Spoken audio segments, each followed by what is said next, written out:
You should be in your props folder of your starter content. So what we're going to do is look for the rock object, sm_rock. Go ahead and click on that, right click, and we want to make a duplicate copy of that. So we'll just go ahead and stay with that name, sm_rock1. That way we don't mess up the original one. And go ahead and double click on the rock so we open up its editing window. And what we're going to be using here are the collision settings. First, let's, I want to illustrate. We'll pull the rock in here for a second here.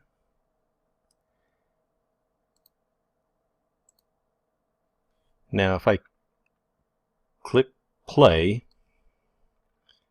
and move my character, he goes right through the rock because there's no collision set up on the rock at all.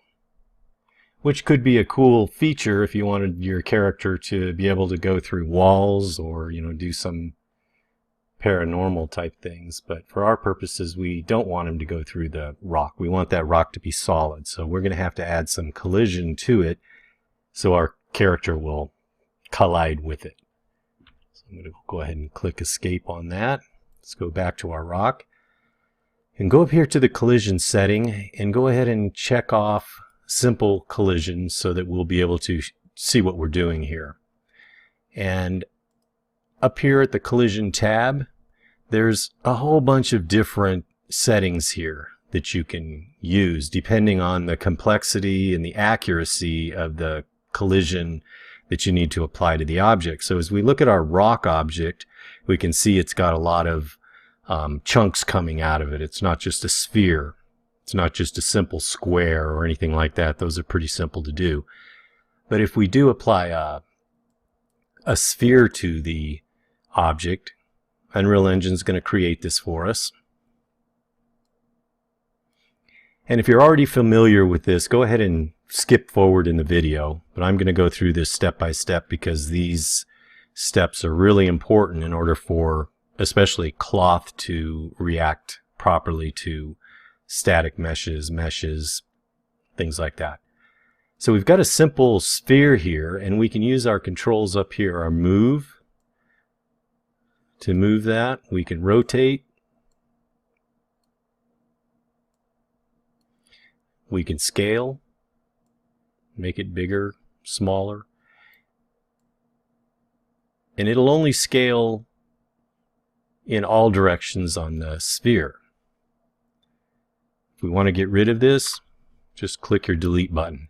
Now let's go up here to collision and add capsule simplified collision. This will get us closer to the shape of our boulder here. And this way I can scale it in all different directions. So I can make it skinnier or taller, shorter, whatever.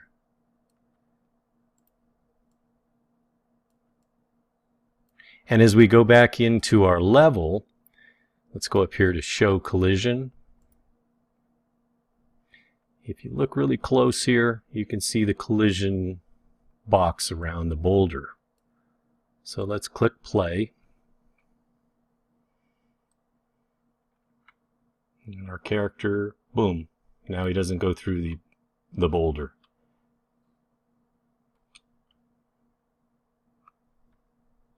So we've got some nice collision attached to that. Back here. Now for most animations that you may be doing for cinematics or movies, effects, or even in gameplay, this might be fine for you, just a simplified capsule. If it's not, and there's some other settings here, go up to collision and we can remove the collision. And there's these other settings here, these add 10 DOP X simplified collision. These are, let's just take a look at them real quick. So it gives you that shape. Now, unfortunately, you can't go in here and edit the edges to make it more accurate. I'm just going to keep adding to this.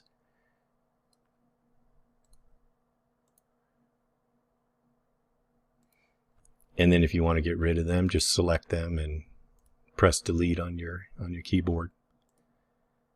And the most accurate one here, see how it tries to follow the shape of the boulder, and it does a pretty good job. So this is a little more accurate than the capsule. But if you really have something that you want to, you have to be super accurate. You know, maybe you're doing an extreme close-up animation and you need that cloth to drape really accurately on this boulder. Then there's another way we can do this. Let's remove the collision, and I'm going to add a capsule and scale this down. And just kind of follow along with me here. I know this is kind of boring, but you need to go through these steps just so you see all the options that you have that you can do with this. So I can just resize and rotate. I'm hitting my space bar to go through the options here. I'm just going to do a few major shapes here just so you can get the idea. Click move, and let's move this all the way in. Maybe move it down like that so it adds collision to a large chunk of this boulder. Now I could make this smaller, and I could, you know, put one here, one here. The beauty of this is that you can add as many different shapes as you want to your object, and it's going to create like a cluster of collision on your object. So let's use our hotkey of Control W so we can duplicate this shape. I'm going to do on my keyboard Control W, and let's just pull this one over here.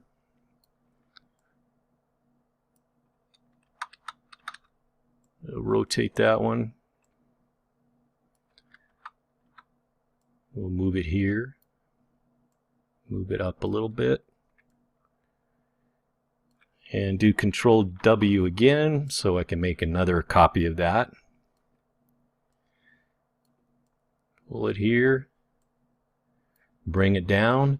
Remember, you also have your views if it's easier for you to go into, you know, the top mode or, you know, the different modes here, and you can show wireframe. You can use unlit, whatever's easiest for you to use.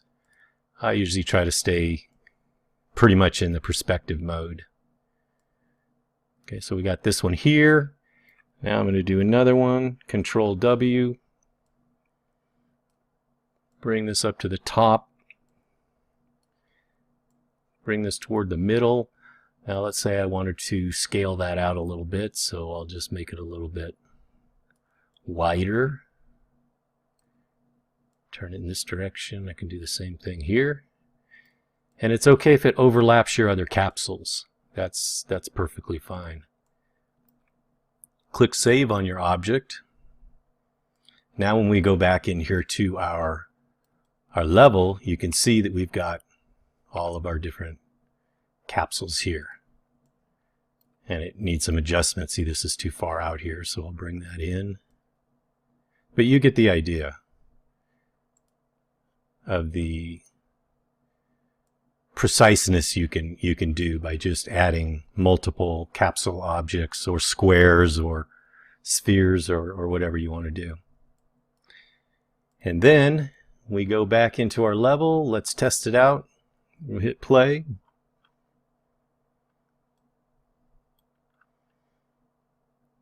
Bam.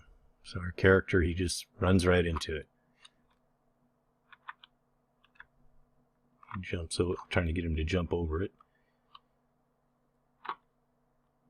Okay, so we've got collision working really well on this boulder. Now I want to test something else out. Because I can't test it on the game character itself. So I have Severog over here, another one in the scene. So I want to go over here and I just want to change it from the game mode to the simulate mode. We'll ignore the game player here and go ahead and grab your Severog character.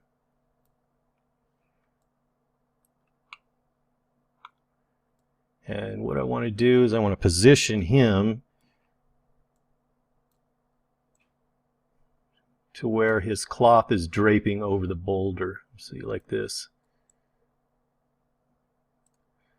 We'll click on the sky so we can see it a little bit better. Now here's what I was talking about before. If you were doing a close-up animation or a cinematic and you really needed some good detail here, you're going to need to spend some time adding these smaller spheres and closely follow the mesh here. That way your cloth will, follow the outline of the boulder super accurately. It's going through the the boulder here because I've just got these big general shapes, but you get the idea. So you have total control over that. And this is how we would use the collision settings on a rock or a boulder or something that's kind of irregular.